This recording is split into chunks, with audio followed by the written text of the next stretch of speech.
Each step across the polished marble floors of Romano's sent a sharp ache through my lower back, the weight of my hidden pregnancy making every movement a careful calculation. The gleaming surface beneath my worn black flats reflected the warm amber glow of the crystal chandeliers above, creating an almost ethereal atmosphere that made me feel like an intruder in this temple of luxury.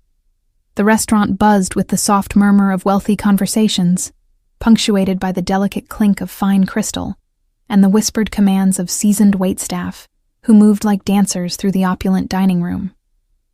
My uniform, though freshly pressed, felt tight around my expanding waist, the black fabric stretching uncomfortably as I balanced the heavy silver tray against my hip. 6 months ago, I would never have imagined myself here, serving tables in one of New York's most exclusive Italian establishments. 6 months ago, I had been Amanda Carter, the naive fiancée of Marcus Delacroix, believing in fairy tales and happily ever afters. Now I was simply Amanda, a single mother-to-be trying to make ends meet in a city that showed no mercy to the vulnerable. The scent of garlic, rosemary, and expensive wine permeated the air, mixing with the subtle perfume of roses from the elaborate floral arrangements that adorned each table. My stomach churned slightly, a combination of morning sickness that persisted well into my second trimester and the anxiety that had become my constant companion.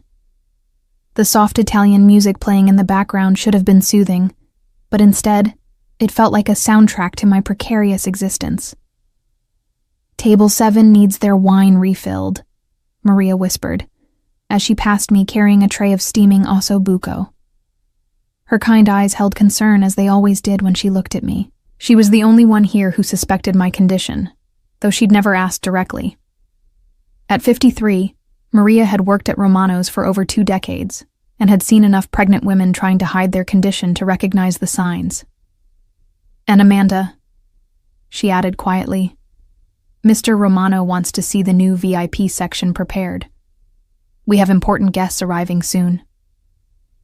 My hand moved instinctively to my belly, a protective gesture I'd developed whenever stress levels rose. The baby responded with a gentle flutter, as if sensing my unease. I'd been working at Romano's for 3 months now, ever since my savings had dwindled to nothing, and the reality of single motherhood had forced me into the job market. The pay was decent, the tips were good, and most importantly, they'd hired me without asking too many questions about my past. "How important?"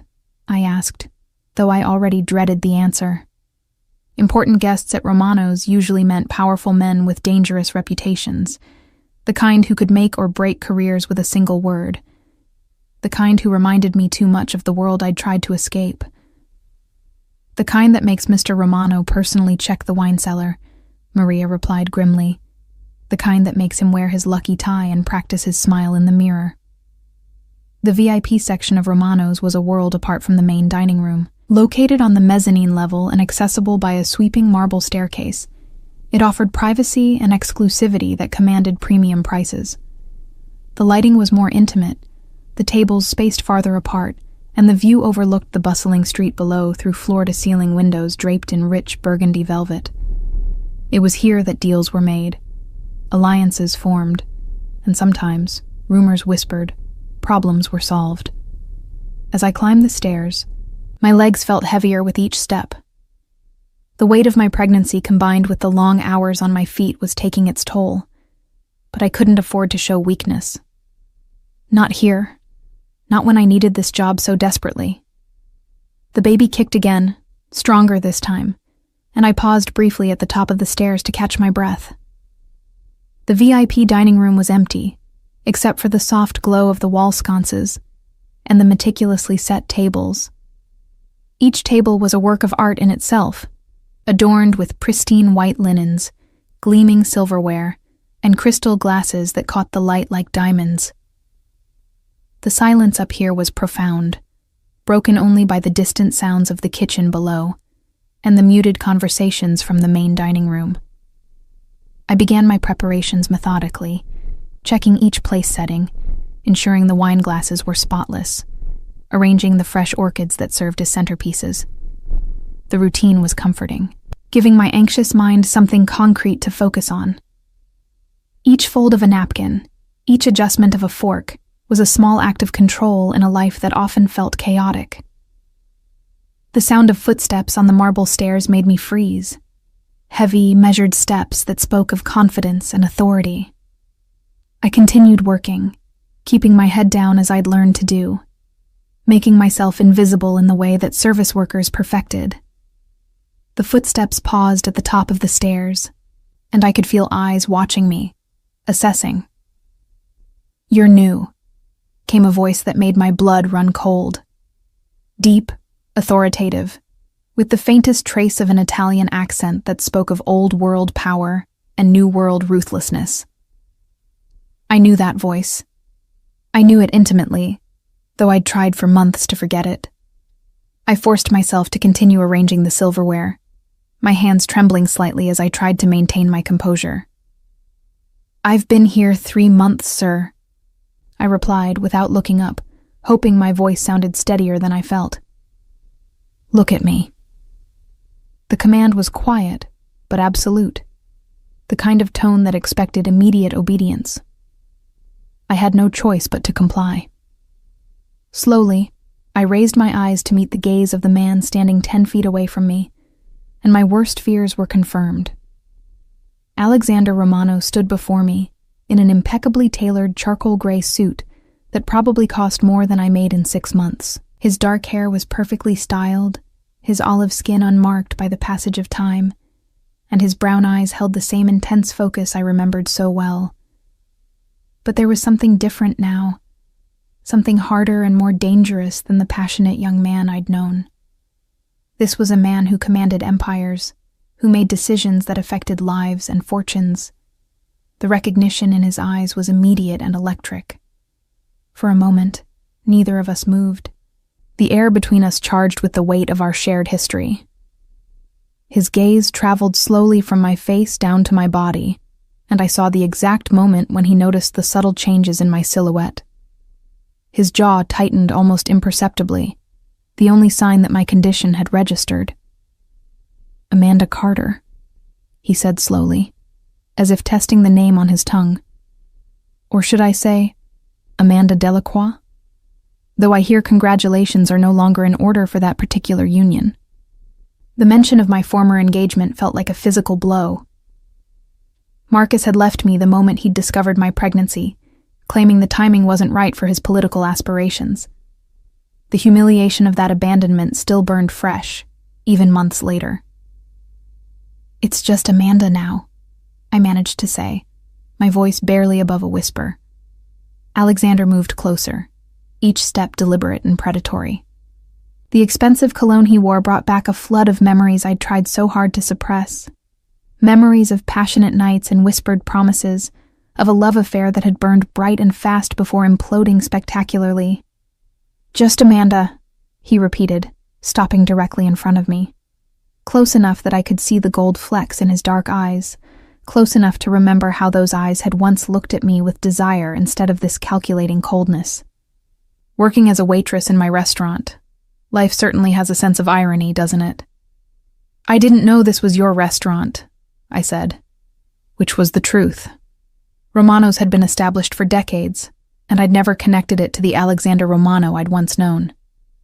If I had, I never would have applied for a job here? He finished. "No, I imagine you wouldn't have. You always were good at running away when things became complicated." The accusation stung because it carried a grain of truth. When our relationship had become too intense, too consuming, I had run. I'd chosen the safe option, the respectable option, accepting Marcus's proposal and trying to build a conventional life. It had been the biggest mistake of my life, but I couldn't undo it now. "Mr. Romano," I began, trying to inject some professionalism into my voice. "If my presence here makes you uncomfortable, I can submit my resignation immediately." He laughed, but there was no humor in the sound. "Resign? Oh no, Amanda, you're going to keep working here. In fact, I'm going to personally ensure you receive the very best training Romano's has to offer. You're going to learn exactly what it means to serve the kind of clientele we cater to." There was a threat hidden in his words, wrapped in the veneer of generosity. I could see it in the way his eyes glittered with something that looked disturbingly like satisfaction. He wasn't just going to let me work here. He was going to make sure my time at Romano's was as difficult as possible. "I don't understand," I said, though part of me did. "Don't you?" He stepped even closer, close enough that I had to tilt my head back to meet his gaze. "You made your choice 3 years ago, Amanda. You chose security over passion, respectability over love. And look how well that worked out for you." His eyes dropped briefly to my midsection again. "Abandoned, pregnant, and reduced to serving tables to survive. I'd say that's a rather fitting end to your fairy tale, wouldn't you?" The cruelty in his words made me flinch, but I forced myself to stand my ground. "My personal life is none of your concern." "Isn't it?" he asked softly. "You're carrying another man's child, working in my establishment, serving my guests. I'd say your personal life has become very much my concern." The baby chose that moment to kick particularly hard, as if responding to the tension in the room. I gasped softly and instinctively placed my hand on my belly, a gesture that didn't go unnoticed. "How far along?" he asked, his voice suddenly clinical. "That's not your business." "Everything that happens in this restaurant is my business. Every employee, every detail, every secret." He paused meaningfully. "And I make it my business to know everything about the people who work for me." The implication was clear. If I wanted to keep this job, I would answer his questions, and I needed this job desperately. The bills were mounting, the pregnancy was progressing, and I had nowhere else to turn. 6 months, I admitted reluctantly. Something flickered in his expression, too quick for me to interpret. 6 months, he repeated thoughtfully. "That means the conception would have been." He trailed off, doing the mental calculation. "March," I finished for him, seeing no point in hiding it. The baby was conceived in March. The month that Marcus had proposed. The month I'd tried to convince myself I was making the right choice. The month my entire life had changed irrevocably. Alexander was quiet for a long moment, studying me with an intensity that made me want to disappear. When he finally spoke, his voice carried a dangerous edge. "Well then, Amanda, it seems you're going to be here for quite some time. I suggest you get comfortable." He turned toward the stairs, then paused. "Oh, and Amanda? Welcome to Romano's. I have a feeling your employment here is going to be very educational." As his footsteps faded down the marble staircase, I sank into the nearest chair, my legs finally giving out. My hands shook as I placed them on my swollen belly, feeling the baby's movements as if trying to comfort both of us. I was trapped. Trapped by necessity, by circumstances, and now by the cold fury of a man I'd once loved, but had been too afraid to choose. Alexander Romano held my future in his hands, and from the look in his eyes, he intended to make me pay for every moment of heartbreak I'd caused him. The irony wasn't lost on me. I'd fled from passion and ended up serving at dinner. The following morning arrived with the kind of gray October rain that seemed to seep into your bones and settle there permanently. I stood at the cracked window of my studio apartment, watching the water streak down the glass while my coffee grew cold in my hands. Sleep had been elusive, punctuated by dreams of dark eyes and memories I'd tried so hard to bury. The baby had been restless too, as if sensing my anxiety through some invisible umbilical connection that went beyond the physical. My reflection in the window showed the toll of the sleepless night. Dark circles shadowed my eyes, and my skin had the pale, drawn quality that came from stress and poor nutrition. The black uniform hung loose in some places and strained in others, a constant reminder of the changes my body was undergoing. At 6 months pregnant, I could no longer hide my condition completely, though the loose-fitting shirt helped disguise the extent of my bump. The phone buzzed on my nightstand, jolting me from my brooding. Unknown number, but the area code was local. My stomach clenched as I answered, already suspecting who might be calling so early. "Miss Carter?" The voice was crisp, professional, female. "This is Elena Vasquez, personal assistant to Mr. Romano. He's requested that you arrive at the restaurant an hour early today for additional training." Additional training. The word sent a chill down my spine. What kind of training? "Mr. Romano will explain when you arrive. Please use the staff entrance on the side street. Someone will be waiting to escort you." The line went dead before I could ask any more questions. I stared at the phone for a long moment, considering my options. I could quit, walk away, find another job somewhere else in the city. But the reality was harsh and unforgiving. I was 6 months pregnant, had no family support, and my savings account had exactly $237 in it. Romano's paid better than most restaurants, and the tips were substantial. I couldn't afford to lose this job, and Alexander knew it. The rain had intensified by the time I reached Romano's, turning the elegant facade into something almost gothic in the gray morning light. The side entrance Elena had mentioned was barely visible, tucked away in an alley that smelled of garbage and wet concrete. A stark contrast to the opulent front entrance with its brass fixtures and red carpet. A man in a black suit was indeed waiting for me, his presence somehow making the narrow alley feel even more claustrophobic. He was tall, built like a linebacker, with the kind of alert stillness that spoke of military training or worse. His eyes swept over me with professional assessment before he nodded toward a heavy steel door. "Miss Carter, Mr. Romano is waiting upstairs." The staff entrance led to a part of Romano's I'd never seen before. A utilitarian corridor with concrete floors and fluorescent lighting that hummed overhead. We passed what looked like storage rooms, an office filled with filing cabinets, and a security station equipped with multiple monitors showing different angles of the restaurant. I caught glimpses of the main dining room, the kitchen, the VIP section, and areas I didn't recognize. "How long have you worked for Mr. Romano?" I asked, trying to break the oppressive silence. 7 years, the man replied, without elaborating. His voice carried a slight accent, possibly Eastern European. We reached an elevator I hadn't known existed, its brass doors polished to a mirror shine. The elevator rose smoothly, and I realized we were going above the restaurant's main floors. When the doors opened, I found myself in what could only be described as a penthouse office. The space was a study in controlled luxury.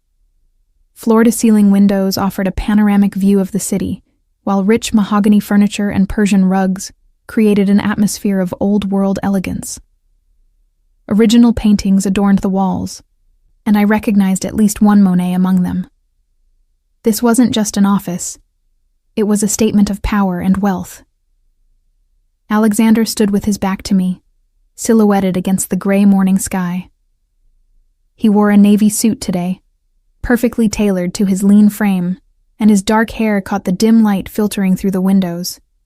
Even from behind, he radiated the kind of authority that made people instinctively defer to his wishes.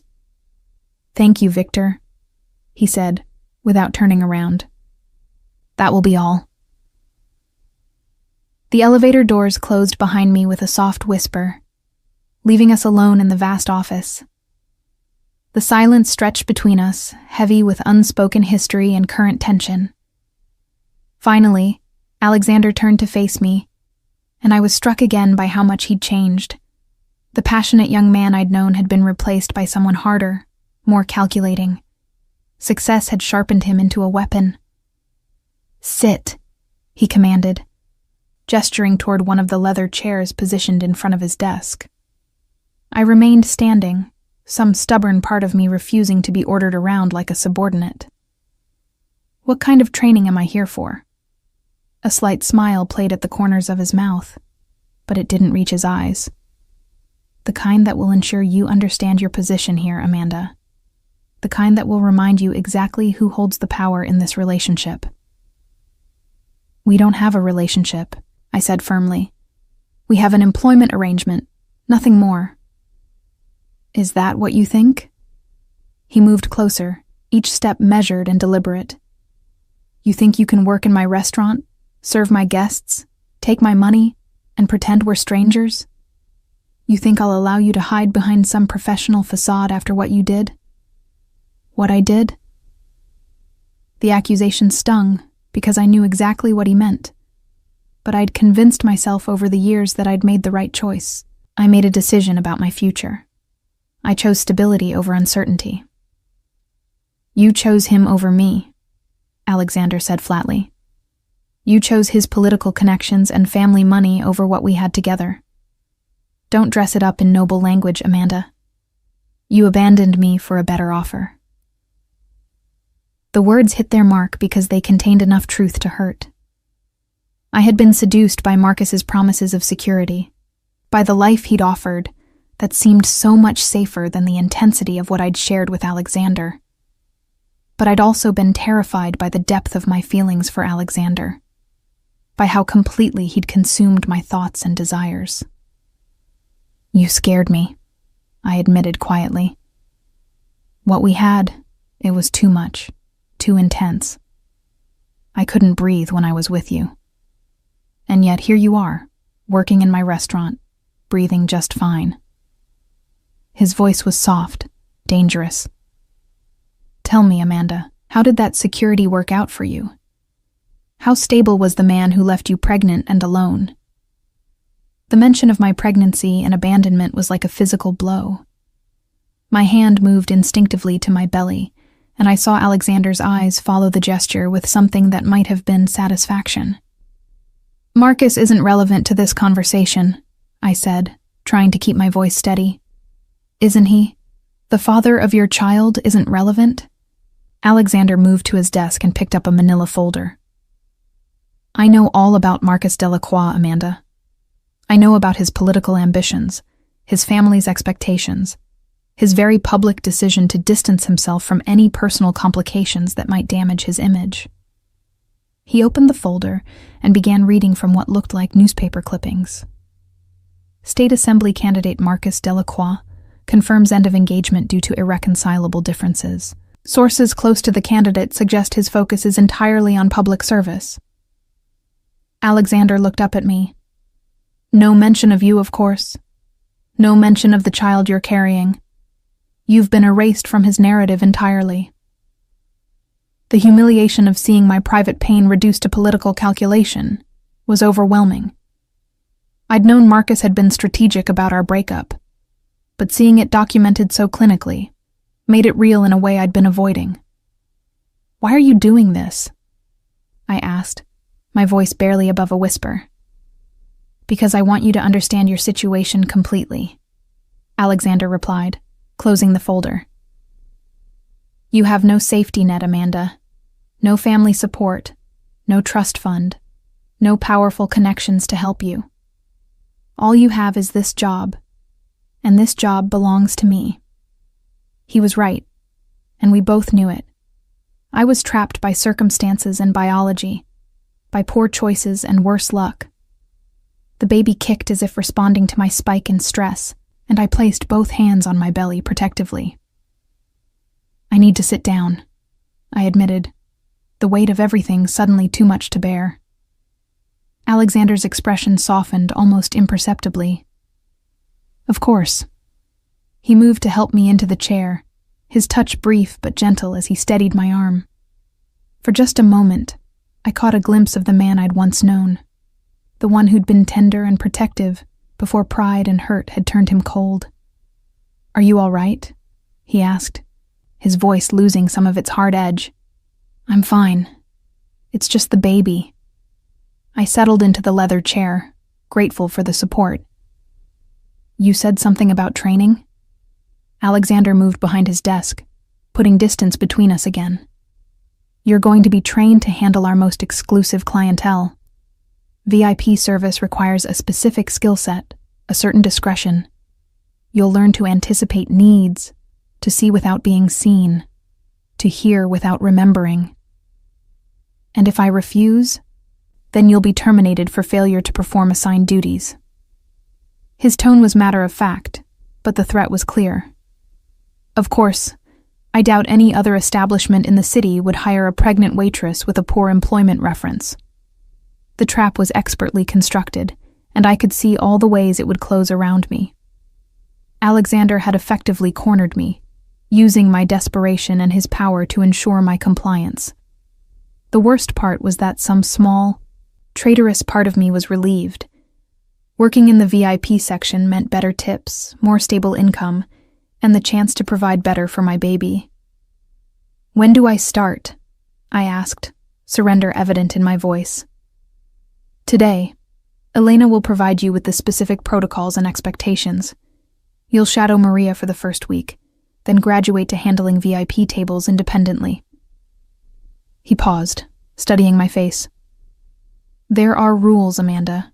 Strict rules about confidentiality, about maintaining appropriate boundaries with guests, about representing Romano's reputation with discretion. I understand. Do you?" He leaned forward, his dark eyes intense. "Because some of our VIP guests have very particular requirements. They value privacy above all else, and they expect absolute discretion from our staff. They also tend to be generous with employees who meet their expectations." There was something in his tone that made me uneasy, but I couldn't quite put my finger on what it was. "What kind of guests?" "The kind who appreciate fine dining and value privacy. The kind who have the resources to pay for both." His smile was sharp. "The kind who don't ask questions about pregnant waitresses who need steady employment." The elevator chimed softly, and Elena stepped out carrying a silver tray with coffee and what looked like pastries. She was an elegant woman in her 40s, with sleek black hair and the kind of polished professionalism that spoke of years in executive assistance. "I thought you might need something to eat," she said to me with genuine kindness. "Pregnancy can be demanding." "Thank you," I said gratefully, realizing I hadn't eaten anything since yesterday evening. "Elena will show you to the employee break room and explain your new schedule," Alexander said, rising from behind his desk. "You'll start training this afternoon." As I stood to leave, he called my name softly. "Amanda." I turned back to find him watching me with an expression I couldn't quite read. "Welcome to the family business," he said, and something in his tone made my blood run cold. The elevator ride down felt like a descent into a different world, one where Alexander Romano held all the cards, and I was just another piece in whatever game he was playing. But as the baby kicked gently against my ribs, I reminded myself why I was doing this. I needed this job, needed the money, needed the security it provided for my child. I just hoped the price wouldn't be higher than I could afford to pay.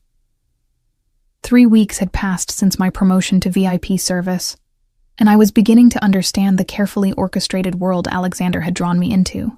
The exclusive clientele who frequented Romano's upper level weren't just wealthy. They were powerful in ways that made ordinary influence seem quaint. I served wine to federal judges, delivered messages between senators, and watched million-dollar deals negotiated over 7-course meals. Each shift felt like walking through a minefield of secrets and unspoken alliances. The training had been thorough and uncompromising. Elena had taught me to read the subtle signals that indicated when conversations should remain private, which guests preferred specific wines without being asked, and how to move through the dining room like a shadow. Maria had shown me the practical skills: how to pour wine without making a sound, how to anticipate needs before they were voiced, and most importantly, how to forget everything I heard the moment my shift ended. But it was the nights that challenged me most. My apartment felt increasingly cramped and unsafe as my pregnancy progressed, and the climb to the 4th floor left me breathless and dizzy. The baby was growing stronger, more active, making its presence known with kicks that sometimes took my breath away. At 7 months pregnant, I could no longer hide my condition, though the VIP clients seemed to regard my pregnancy with a kind of respectful distance. as if motherhood granted me some sort of diplomatic immunity. Tonight was different. I could sense it the moment I arrived for my shift. Elena greeted me at the staff entrance with an expression that was more tense than usual, her normally perfect composure showing subtle cracks. "Amanda, Mr. Romano wants to see you in his office before you begin service tonight," she said, leading me toward the private elevator. "There's been a development regarding your situation." "What kind of development?" I asked, one hand instinctively moving to my belly. "He'll explain everything," Elena replied, but her tone suggested she knew more than she was willing to share. The elevator ride felt longer than usual, each floor marking my ascent into whatever new complication Alexander had discovered. When the doors opened, I found his office transformed. The usual elegant lighting had been replaced by the harsh glow of multiple computer screens, and several men in expensive suits were gathered around his desk, their voices low and urgent. Alexander looked up as I entered, and I was struck by the fatigue in his eyes. His usually immaculate appearance showed signs of strain. His tie was loosened, his shirt sleeves rolled up, and there was a tension in his shoulders that spoke of long hours and difficult decisions. "Gentlemen, we'll continue this discussion later," he said to the assembled group. They filed out quickly, but not before I caught the calculating looks they gave me. One of them, a silver-haired man with cold blue eyes, paused near me and spoke quietly to Alexander. "You're certain about this approach?" he asked. "Completely," Alexander replied, his voice carrying the kind of finality that ended debates. When we were alone, Alexander moved to pour himself a drink from the crystal decanter on his sideboard. His movements were controlled but tense, like a man operating under tremendous pressure. "Sit down, Amanda," he said without looking at me. "We need to discuss your ex-fiancé." The mention of Marcus sent a chill down my spine. "What about him?" Alexander turned to face me, whiskey glass in hand. "Marcus Delacroix has become a problem. His political ambitions have led him to make some unfortunate alliances, and those alliances are now threatening people I care about. I don't understand what this has to do with me. Don't you?" Alexander moved closer, his dark eyes searching my face. "You were engaged to him for 8 months. You lived in his apartment, attended his political functions, met his associates. You have intimate knowledge of his network, his habits, his vulnerabilities."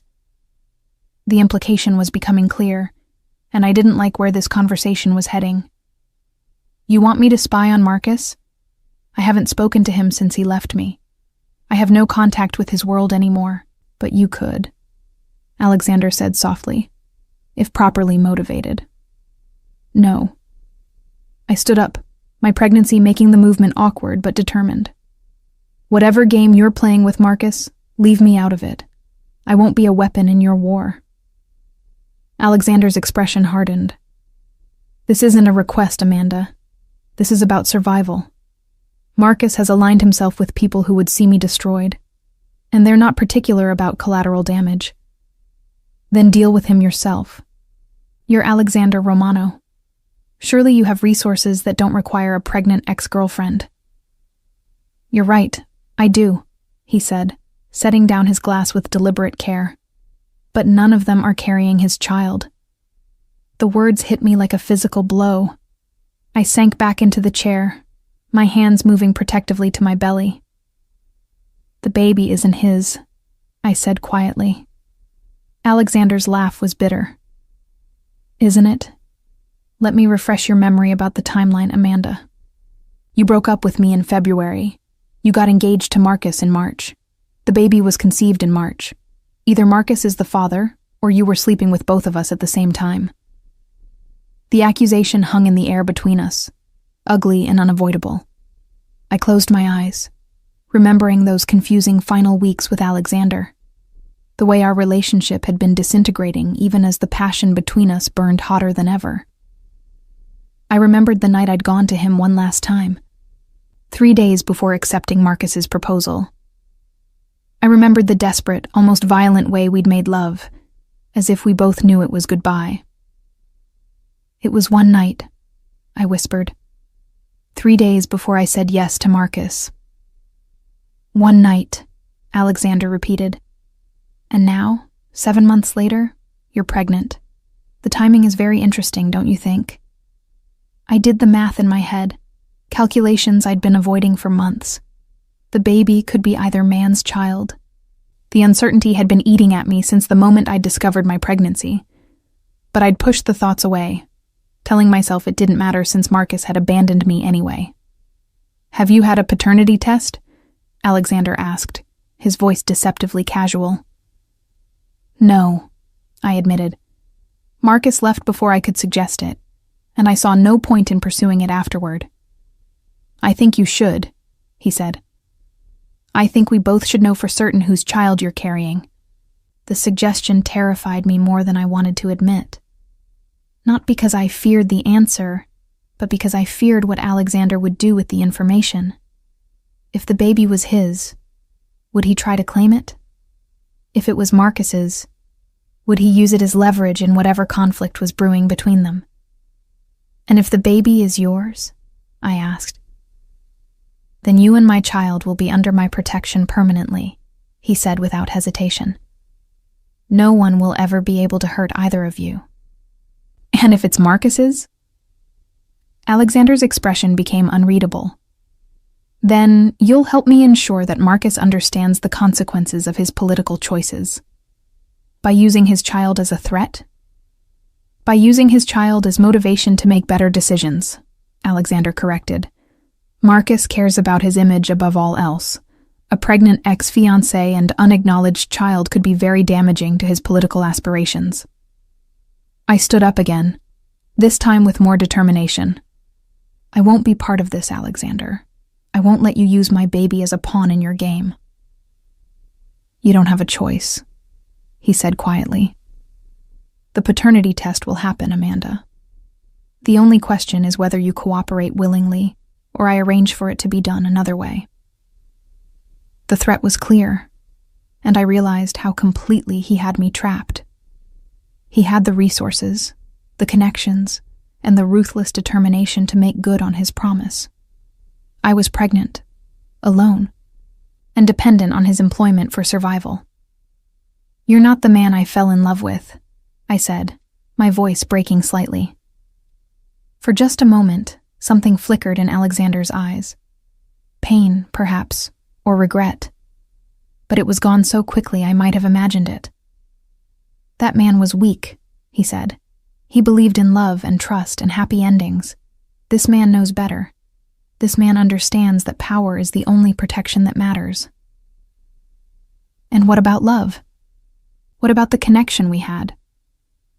Alexander moved closer until he was standing directly in front of me, close enough that I could smell his cologne, close enough to remember how safe I'd once felt in his arms. Love is a luxury I can't afford, he said softly. But protection, security for you and your child, that I can provide in abundance. At what cost? At whatever cost is necessary, he replied. The world is a dangerous place, Amanda, especially for people who matter to me. The admission that I mattered to him sent a confusing rush of warmth through me, even as his methods terrified me. I wanted to ask what he meant, wanted to understand the nature of the threat that had made him so ruthless, but I was afraid of the answers. I need time to think, I said finally. You have until tomorrow evening, Alexander replied. The paternity test will be arranged for Monday morning. After that, we'll discuss your new role in resolving the Marcus situation. As I turned to leave, he called my name one more time. Amanda? I looked back at him. This man who had once been my whole world and was now my captor. For what it's worth, he said, his voice softer than it had been all evening. I hope the child is mine. The elevator ride down gave me time to process the evening's revelations, but instead of clarity, I found only more confusion. Alexander's ultimatum was clear. Submit to the paternity test and help him with whatever he had planned for Marcus, or face the consequences of defying him. But beneath his ruthless maneuvering, I'd sensed something else. Something that looked almost like hope when he'd spoken about the possibility of the baby being his. The main dining room was busy when I finally began my shift, but I moved through my duties on autopilot. My mind was consumed with impossible calculations and terrifying possibilities. If the baby was Alexander's, my life would change irrevocably. If it was Marcus's, I would become a weapon in a war I didn't understand. But as I served wine to senators and cleared plates for federal judges, I began to realize something else. In this world of power and politics, protection and security weren't just luxuries, they were necessities. And Alexander Romano, for all his ruthless methods, was offering me something Marcus never had. A place in his world where my child would never want for anything. The question was whether I was strong enough to pay the price he was asking, and whether I could trust him with the most precious thing in my life, my baby's future. The paternity test results arrived on a Tuesday morning that dawned gray and bitter, with the kind of November wind that cut through even the thickest coat. I sat in the same leather chair in Alexander's office, the sealed envelope on his desk between us like an unexploded bomb. Neither of us had spoken since I'd arrived 10 minutes earlier, both lost in our own thoughts about what the contents might mean. Alexander looked different today. More relaxed, perhaps, or maybe just resigned to whatever truth the envelope contained. He wore a black suit with a charcoal tie, and his hair was perfectly styled as always. But there was something in his posture that suggested a man who had already made peace with multiple possible outcomes. "Before we open this," I said, my voice barely above a whisper, "I need to know what happened to Marcus." Alexander's eyes met mine across the mahogany expanse of his desk. Marcus is no longer a concern. His political career ended rather abruptly last week when certain financial irregularities came to light. He's currently more focused on avoiding federal prison than pursuing public office. Did you? I simply provided the appropriate authorities with information they needed to do their jobs, Alexander said calmly. Marcus made his own choices. I merely ensured those choices had consequences. The casual way he spoke about destroying a man's life should have terrified me, but instead I felt a strange sense of relief. Marcus had abandoned me when I needed him most, leaving me to face pregnancy and poverty alone. Whatever Alexander had done to him, Marcus had earned through his own cruelty and cowardice.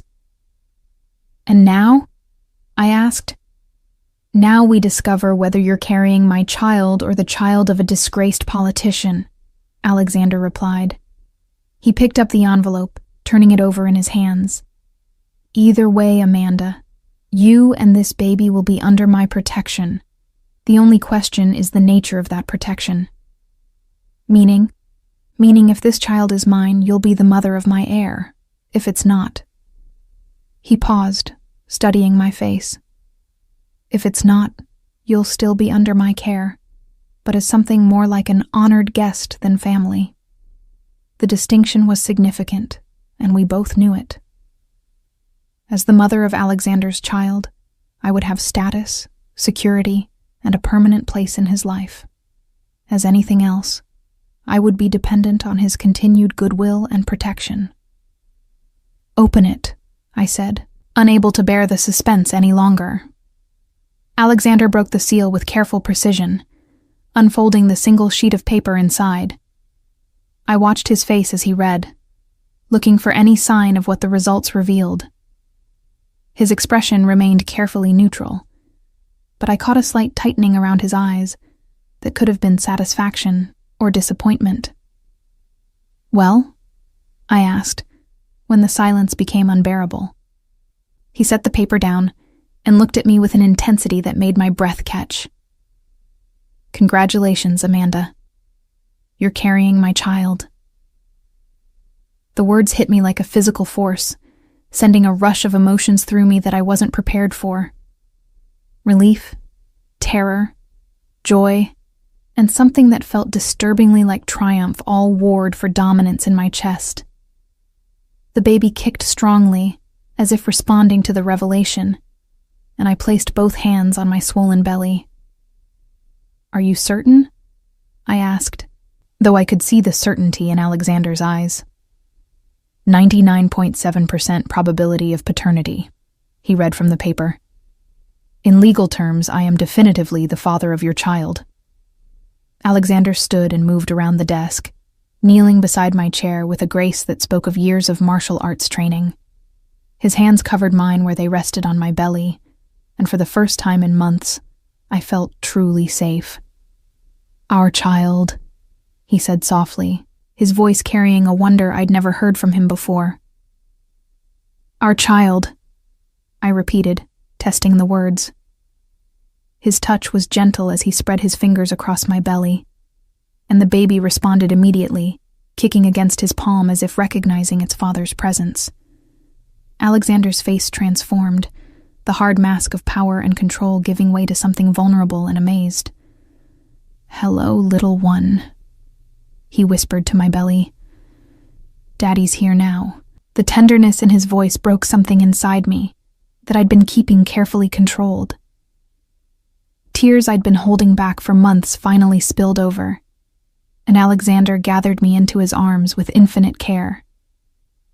"It's all right," he murmured against my hair. "Everything's going to be all right now. I'll take care of both of you."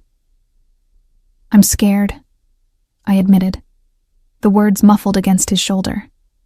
"I know, but you don't have to be scared anymore. You're mine now, Amanda. Both of you are mine, and I protect what's mine with everything I have." The possessiveness in his words should have alarmed me, but instead, they felt like a promise of safety I'd been craving since Marcus had walked out of my life. In Alexander's arms, I could finally allow myself to believe that my baby would be born into security instead of uncertainty. "What happens now?" I asked as he helped me back into the chair. "Now you move out of that death trap you call an apartment and into the penthouse," Alexander said, his tone brooking no argument. "You stop working as a waitress and start preparing to be the mother of my heir. You see the best doctors, eat the best food, and want for nothing." "Alexander, I can't just—" "You can and you will," he interrupted. "You're 7 months pregnant with my child, Amanda. You're not living in a 4th-floor walk-up with broken heating and questionable plumbing. You're not serving tables until you collapse from exhaustion. Those days are over." The relief that flooded through me was overwhelming. For months, I'd been terrified about how I would manage as a single mother, how I would afford childcare and medical bills and all the countless expenses that came with a baby. Alexander was offering to take all those worries away. "But what about us?" I asked. "What are we to each other now?" Alexander was quiet for a long moment, studying my face with an expression I couldn't quite read. When he finally spoke, his voice was careful, measured. "That depends on what you want us to be," he said. "I won't force you into anything you're not ready for, Amanda. But I will insist on certain non-negotiables. You and our child will live under my protection. You'll accept my financial support, and you'll allow me to be a father to this baby. And beyond that?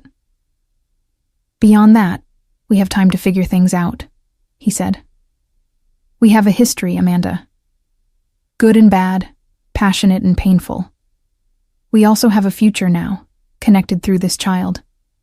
How we navigate that future is up to us." The careful diplomacy of his words couldn't quite hide the deeper currents beneath them. I could see the desire in his eyes, the hope that we might rebuild something from the ashes of our destroyed relationship. But I could also see the wariness, the fear that I might hurt him again as I had before. "I need you to know something," I said, gathering courage from somewhere I didn't know I possessed.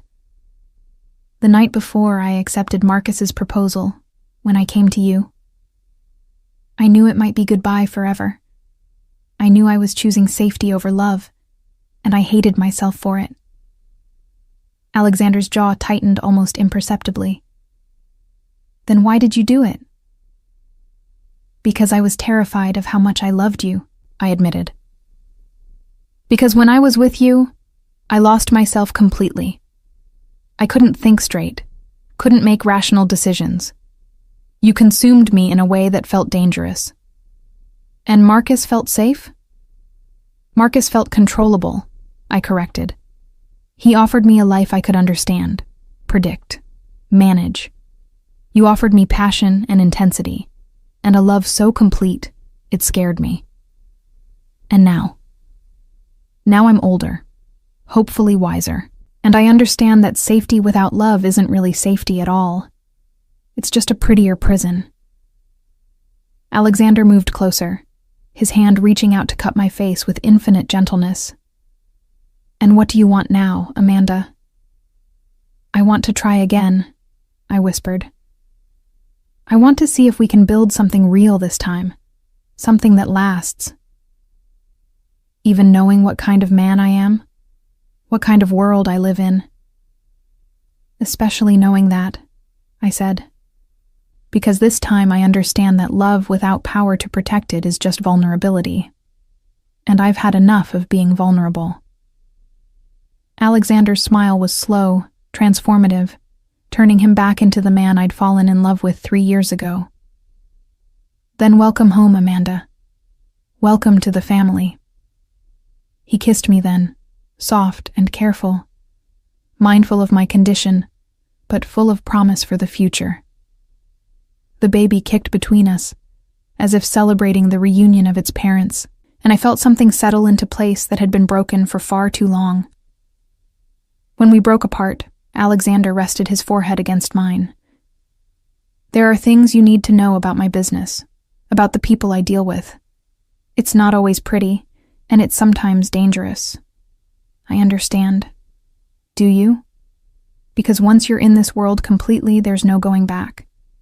You'll be protected, but you'll also be a target. Our child will inherit both privileges and responsibilities that come with the Romano name. I accept that, I said, meaning it. Whatever the cost, it has to be better than the alternative. The alternative? Raising our child alone, poor and defenseless, I said. At least this way, our baby will never want for anything, never be vulnerable the way I was. Alexander's expression grew serious. There's something else. Elena has prepared a suite for you in the penthouse. You'll move in tonight. We'll take things slowly, but I need you close. I need to know you're safe. Tonight? The apartment you're living in isn't secure, Amanda. Now that you're carrying my child, that makes you a valuable target for people who would use you to hurt me. I can't protect you if you're across the city in a building with no security. The reminder of the dangerous realities of Alexander's world sent a chill through me, but it also reinforced my decision. Our child deserved better than a mother who was struggling just to survive. What do I need to know about being part of your world? I asked. That loyalty is everything. That family comes first, always. And that the people who matter to me are protected with my life. But they're also expected to be worthy of that protection. Meaning? Meaning you represent me now, Amanda. Your choices reflect on my reputation. Your safety affects my peace of mind. Your happiness matters to me more than you know. The weight of responsibility in his words was sobering, but also oddly comforting. After months of feeling completely alone, the idea of being part of something larger, something powerful enough to protect what mattered, was incredibly appealing. I'll do my best to be worthy of it, I said. You already are, Alexander replied, his hand moving to rest over our child again. You're giving me the greatest gift I could ever receive. A family, a future, a reason to build something that lasts beyond just business and power. As I sat in that elegant office, surrounded by the trappings of wealth and influence, feeling my baby move beneath the protective hands of its father, I realized that sometimes the most important surrenders were the ones that felt like victory. I was giving up my independence, my freedom to make my own choices, my ability to leave when things got difficult. But in return, I was gaining something I'd never truly had, a partner powerful enough to protect what we were building together, and the security to love without fear of losing everything. The negotiation was over. The terms were set. Now came the much more complicated task of learning to live within them. Moving into Alexander's penthouse felt like stepping into another universe, one where my previous life seemed like a half-remembered dream. The suite Elena had prepared occupied the entire east wing of the top floor, with floor-to-ceiling windows that offered breathtaking views of Central Park and the Manhattan skyline. The bedroom alone was larger than my entire studio apartment, furnished with pieces that probably cost more than I'd made in my entire lifetime.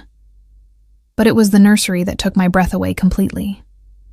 Alexander had commissioned the room while we waited for the paternity results, he told me as he led me through the space that first evening. The walls were painted in soft sage green, with hand-painted murals of Central Park in different seasons. A rocking chair that looked like it belonged in a palace sat beside the crib, which was clearly handcrafted and probably worth more than a car.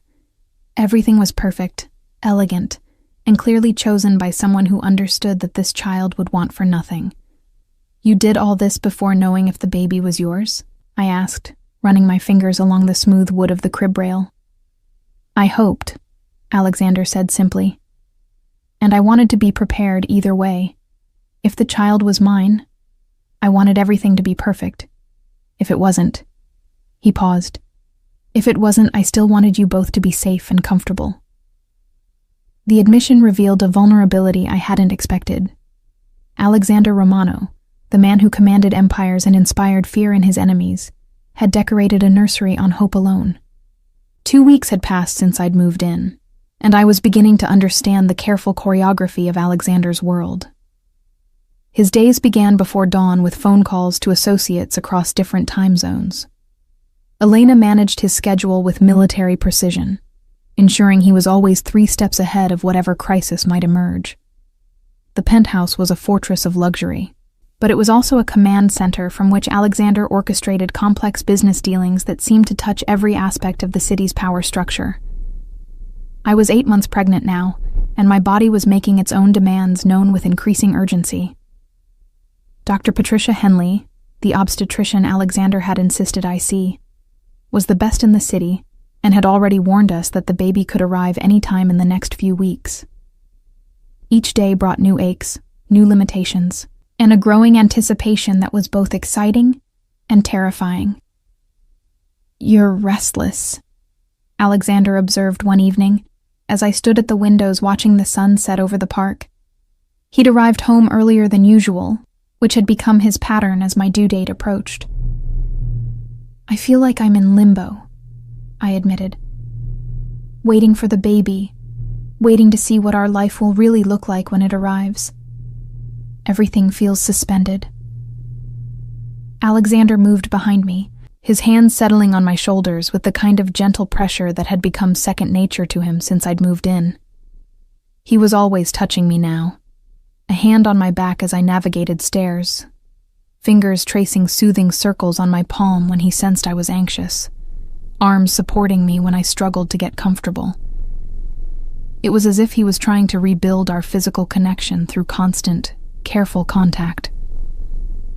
"There's something I need to tell you," he said, his voice carrying a weight that made me turn to face him. "What kind of something?" "The kind that affects our security," he said grimly. "Marcus may be out of the picture, but his former associates aren't ready to let things go. They've been making inquiries about you, about the baby. They know you're here." Ice formed in my stomach. "What kind of inquiries?" "The kind that suggest they're considering using you as leverage against me," Alexander said. "They think a pregnant woman and newborn baby might be effective pressure points. But the baby isn't even born yet. How could they—" "Amanda," Alexander interrupted gently. "These aren't people who limit themselves to conventional approaches. If they think hurting you or our child will force me to back down from business disputes, they'll try it." The casual way he spoke about people threatening my unborn baby sent a surge of protective fury through me so strong it was almost physical. I placed both hands on my belly, feeling the baby shift restlessly, as if sensing my distress. "What are you going to do about it?" I asked, and I was surprised by the steel in my own voice. "Everything necessary," Alexander replied, "but I need you to understand that things are going to change. Security will be increased. Your movements will be more restricted. And after the baby is born..." He paused. "After the baby is born, we'll need to consider more permanent solutions." "What kind of permanent solutions?" Alexander moved to pour himself a drink from the bar cart, his movements controlled but tense. "The kind that ensure threats to my family don't persist long enough to become actions." The implication was clear, and surprisingly, it didn't horrify me the way it might have months ago. These people were threatening my unborn child. If Alexander was prepared to eliminate that threat permanently, I found myself entirely supportive of whatever methods he deemed necessary. "Good," I said firmly. Alexander paused with the glass halfway to his lips, clearly surprised by my response. "Good?" "No one threatens our baby," I said, and I was amazed by the vehemence in my voice. "No one threatens our family. If that means you have to be ruthless to protect us, then be ruthless." Something shifted in Alexander's expression, a kind of recognition and approval that made my chest warm. "You're learning to think like a Romano," he said, with what might have been pride. "I'm learning to think like a mother," I corrected, "a mother with something to protect." He set down his glass and moved to me, pulling me into his arms with infinite care for my expanded shape. "I need you to know that whatever I do, whatever decisions I make, they're all about keeping you and our child safe. Not my business, not my reputation. You." "I know," I said, and realized I meant it completely. "I trust you, Alexander." "Even knowing what I'm capable of?" "Especially knowing what you're capable of," I replied, "because I know you'll use every bit of that capability to protect what matters to you." He kissed me then, deeper than the careful pecks we'd been sharing, and I felt the passion that had always existed between us flare back to life. My body was awkward and unwieldy, but the desire was as strong as ever, complicated now by trust and shared purpose. "There's more," he said when we broke apart. "Elena has identified someone in Marcus's former circle who's been particularly vocal about making me pay for his political downfall. Someone who has the resources and motivation to be genuinely dangerous." "Who?" "Charles Bradford. He was Marcus's primary financial backer, and my actions cost him significant political influence.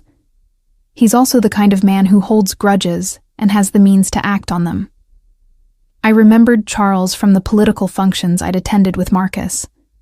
An older man with silver hair and cold blue eyes, who'd always made me uncomfortable with the way he looked at me, as if I was a commodity to be evaluated and potentially acquired. "What does he want?"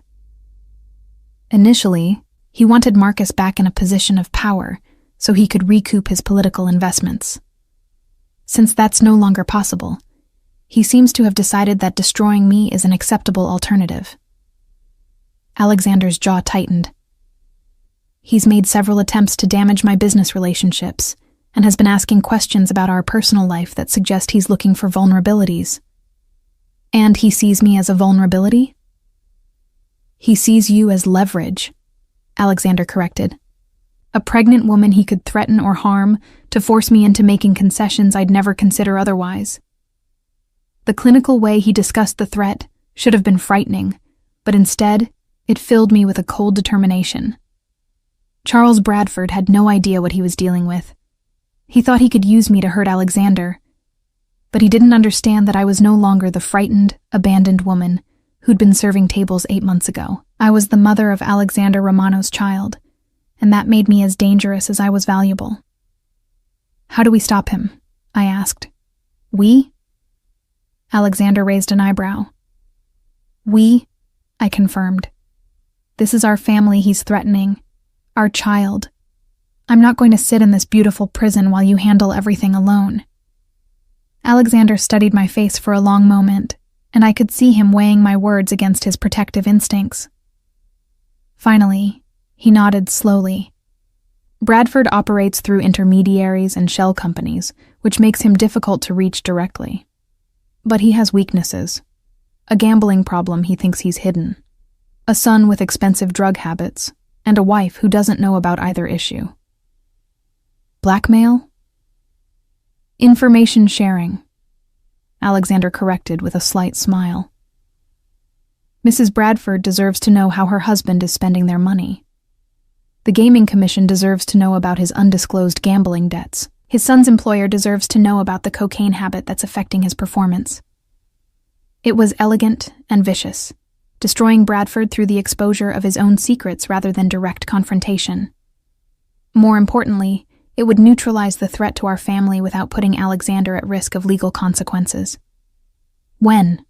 I asked. After the baby is born, Alexander said. I want you focused on nothing but a safe delivery until then.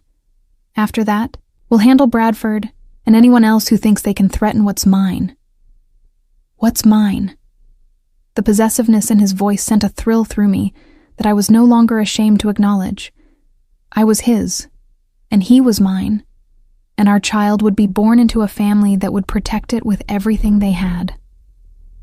That night, as I lay in our bed with Alexander's hand resting protectively on my belly, I reflected on how completely my life had changed. 8 months ago, I'd been alone, frightened, and facing an uncertain future. Now I was part of something larger and more powerful than I'd ever imagined possible. The baby kicked strongly against Alexander's palm, and he murmured something in Italian that sounded like a promise. Whatever threats existed in the world outside this penthouse, whatever enemies circled like vultures waiting for weakness, they would find none here. We were Romano now, all three of us, and that meant something in this city. It meant protection, power, and the kind of security that came not from hiding, but from being too dangerous to threaten. The web Alexander had woven around me had become my world, but I was no longer its captive. I was its queen, and our child would be its prince or princess. Let Charles Bradford and anyone else who thought they could use us as leverage come. They would discover that some families were too strong to break, and some women were too fierce to intimidate, especially when they had everything in the world to protect. Aria Romano arrived on a snow-covered Thursday morning in December, 3 weeks before her official due date, and with a determination that seemed to echo her father's personality. The labor was intense but mercifully short, lasting only 6 hours from the first contraction to the moment Dr. Henley placed our daughter in my arms. She was perfect. 7 pounds, 2 ounces of pure miracle, with Alexander's dark hair and what appeared to be my green eyes, though the doctor assured us that could change. Her cry was strong and indignant, as if she was protesting being removed from her warm sanctuary into the bright, cold world. "She's beautiful," Alexander whispered, his voice thick with emotion as he gently touched her tiny fist. He'd stayed by my side through the entire labor, holding my hand, encouraging me through each contraction, and serving as my anchor when the pain threatened to overwhelm me. Now, looking at him cradle our daughter for the first time, I saw a transformation that took my breath away. The powerful, sometimes ruthless man who commanded an empire had become completely vulnerable to this tiny person who couldn't even hold her head up yet. His large hands were impossibly gentle as he supported her, and when she wrapped her miniature fingers around his thumb, I saw tears gather in his eyes. "Hello, Principessa," he murmured to her in Italian. "Daddy's here. Daddy will always be here." The private suite at Mount Sinai Hospital was more like a luxury hotel room than a medical facility, with fresh flowers, gourmet meals, and a level of service that spoke to Alexander's influence. But I barely noticed the opulent surroundings. My entire world had narrowed to the baby in my arms, and the man beside me who was already planning how to protect and spoil our daughter. "She needs a middle name," I said as Arya settled into sleep against my chest. "We never discussed middle names." "Grace," Alexander said without hesitation. "Arya Grace Romano. Grace for the miracle of having both of you safe and healthy. Grace, I repeated, testing how it sounded. Aria Grace Romano. I love it. And I love you, Alexander said, his voice carrying a depth of emotion that made my heart race. Both of you. More than I ever thought possible. It was the first time he'd said those words since my return to his life, and they hit me with the force of a revelation. Not because I doubted his feelings, but because I finally understood that this time was different. This time, we had something worth fighting for together. I love you too, I whispered back. All of this, everything we've built, it feels like coming home. Alexander leaned down to kiss my forehead, then Aria's. You are home, both of you, forever. The peace of that moment was shattered by Elena's arrival. She knocked softly before entering, her usually composed expression showing signs of strain. I'm sorry to interrupt, she said quietly, but we have a situation that requires immediate attention. Alexander's entire demeanor shifted, the tender father transforming back into the commanding businessman in an instant. What kind of situation? Charles Bradford has escalated his timeline. He's made contact with someone claiming to have information about Amanda's location and the baby's birth. Our sources suggest he's planning something for tonight. The blood in my veins turned to ice. Tonight? But Aria was just born. She's only a few hours old. Which is exactly why he's moving now, Alexander said grimly. He thinks we're vulnerable, distracted by the birth. He's wrong, but that won't stop him from trying. Elena stepped closer, lowering her voice even though we were alone. There's more. He's not working alone. He's hired professional contractors, the kind who don't ask questions about targets or methods. I pulled Aria closer to my chest instinctively, my maternal instincts screaming danger, even as my rational mind tried to process what Elena was telling us. Someone wanted to hurt my baby, my hours-old daughter who had never done anything to anyone.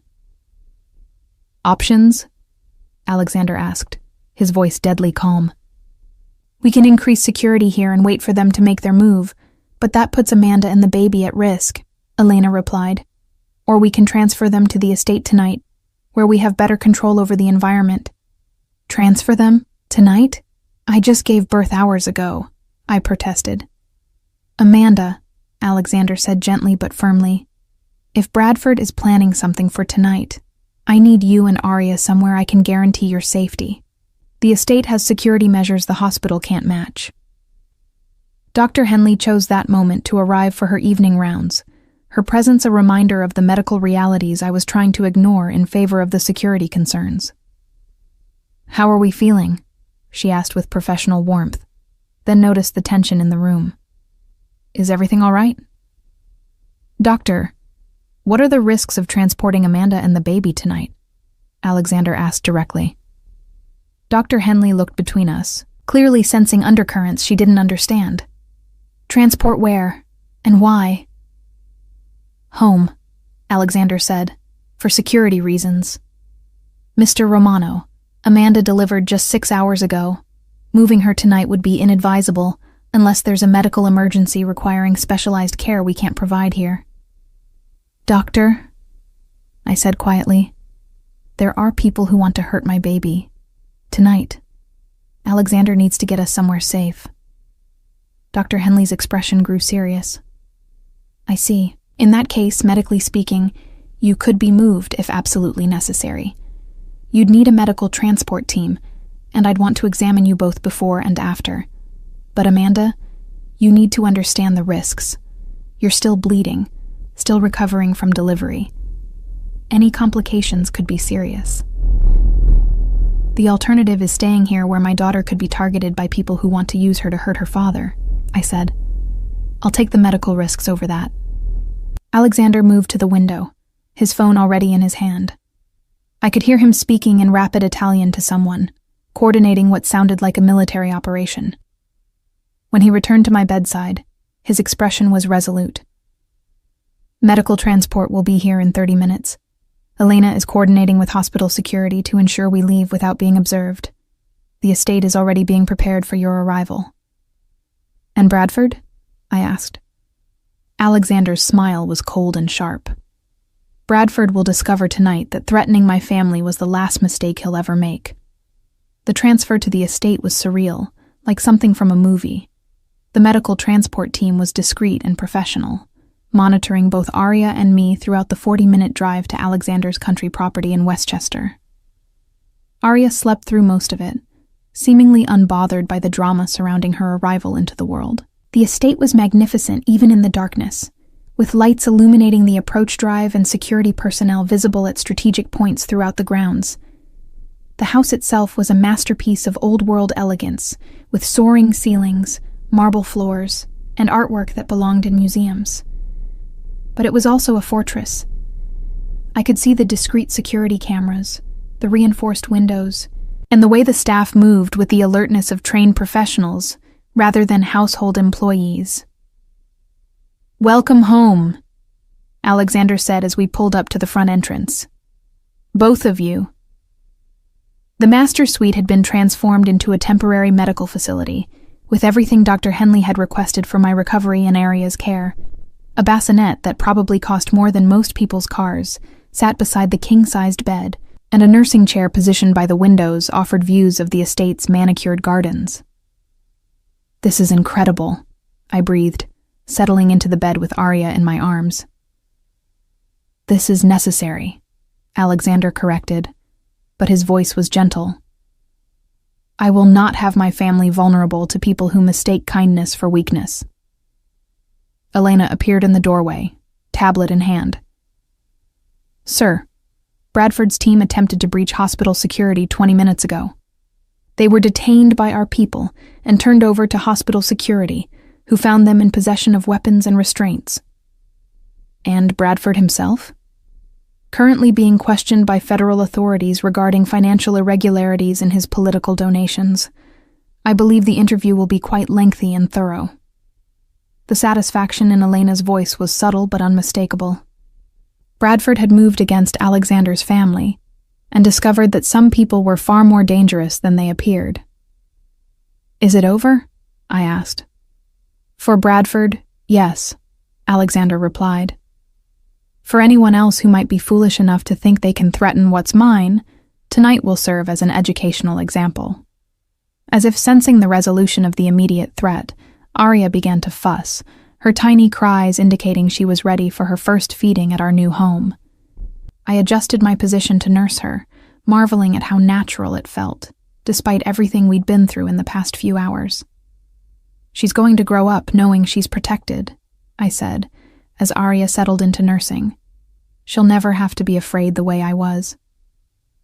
"She'll grow up knowing she's loved," Alexander added, sitting on the edge of the bed beside us. "She'll also grow up knowing that love without power to protect it is just vulnerability." "And what about us?" I asked. "What do we grow up to be?" Alexander was quiet for a moment, his eyes fixed on our daughter. When he spoke, his voice carried a certainty that settled something deep in my chest. "We grow up to be a family," he said. "The kind that protects each other, that builds something lasting, that faces whatever comes together." He looked at me then, his dark eyes intense. "The kind that never lets fear keep them from choosing love. Even when love is complicated?" "Especially when love is complicated," he replied, "because that's when it matters most." As snow continued to fall outside the windows of our fortress home, I held our daughter and felt the final pieces of my new life click into place. I was no longer the frightened woman who'd been abandoned by a coward and forced to serve tables to survive. I was Amanda Romano, mother to an heir, partner to a powerful man, and protector of a family that would never again know vulnerability. The fairy tale I'd once believed in with Marcus had been a lie, built on promises that crumbled the moment they were tested. But this wasn't a fairy tale. This was something stronger and more real, a partnership forged in truth, tested by adversity, and sealed by the precious life we'd created together. Alexander leaned down to kiss first me, then Arya, and I felt the last of my old fears finally release their hold on my heart. Ti amo, mia familia, he whispered. My love, my family. Forever, I whispered back, meaning it with every fiber of my being. Outside, the snow fell on a world that had tried to break us and failed. Inside, the Romano family was finally complete, unbreakable, and ready to face whatever came next. Together.